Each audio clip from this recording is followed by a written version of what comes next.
কটিয়াদীতে সরকারি খাল ভরাট করে রাস্তা করে ভেকু দিয়ে মাটি কাটার অভিযোগ উঠেছে চাঁদপুর ইউনিয়ন ৩ নং ওয়ার্ডের মোহাম্মদ সলিমুদ্দিনের বিরুদ্ধে।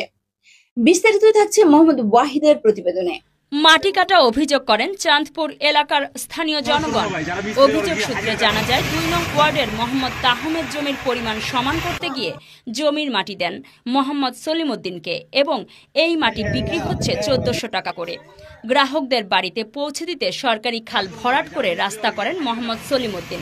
চাঁদপুর উকিল বাড়ির পিছন দিয়ে মাটি গ্রাহকদের বাড়িতে পৌঁছে দিতে গেলে আরেকটি সরকারি রাস্তা বেহাল দশা হয় এবং ওই রাস্তায় যাতায়াত করেন সকল পেশাজীবীদের মানুষ এবং চাঁদপুর উচ্চ বিদ্যালয় ও চাঁদপুর প্রাথমিক বিদ্যালয় এবং একটি সরকারি ক্লিনিক রয়েছে।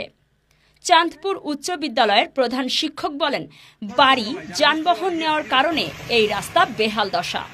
এ বিষয়ে কটিয়াদী উপজেলার সহকারী কমিশনার লাবনী আক্তার তারানা গণমাধ্যমকে বলেন, সরকারি খাল ভরাট করার মতো কারো এখতিয়ার নেই, তবে এ বিষয়ে যথাযথ ব্যবস্থা নেওয়া হয়। চাঁদপুর উচ্চ বিদ্যালয়, চাঁদপুর সরকারি মধ্যপাড়া সরকারি প্রাথমিক বিদ্যালয় ও কমিউনিটি ক্লিনিকে চলাচলের রাস্তাটি একটু বৃষ্টি হলেই বেহাল দশা হয়ে পড়ে। এছাড়াও বাড়ির যানবাহন চলাচলের পরে রাস্তাটির অবস্থা বর্তমানে খুবই নাজুক। উপজেলা প্রশাসনের দৃষ্টি আকর্ষণ করছি, আমাদের চাঁদপুর উচ্চ বিদ্যালয় এবং চাঁদপুর সরকারি প্রাথমিক বিদ্যালয়ে দুইটা স্কুলের রাস্তা এই জায়গাটা। এই রাস্তা দিয়ে আমাদের এলাকার মাটি ব্যবসায়ী কিছু লোক আছে, এর মধ্যে সলিমুদ্দিন আছে, উকিল আছে, ওরা কটিয়াদীর উপজেলা টিউনো মহোদয়ের কথা বলে বলে এই দিক দিয়ে মাটি আনা নেওয়া করে ট্রাক দিয়ে।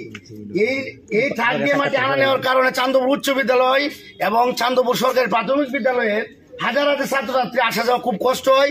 পাকা ছিল রাস্তাটা, এটা ভেঙে ফেলেছে। উপজেলা প্রশাসন এবং কিশোরগঞ্জ জেলা ডিসি মহোদয়ের কাছে আমাদের বিনীত অনুরোধ থাকবে, ওদের যেন আইনের আওতায় আনা হয়। এবং আমাদের আপনার নামটা নাকি? সলিমুদ্দিন। সলিমুদ্দিন, আপনার বাড়ি? খালপুর মধ্যপাড়া।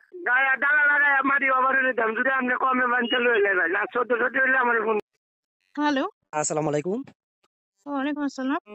সাংবাদিক ওয়াহিদ বলছিলাম, যে টেলিভিশন। বলেন। কটিয়াদীর উপজেলা চাঁদপুর ইউনিয়ন মধ্যস্থানে বিক্রি করছে একজন সলিমুদ্দিন নামে।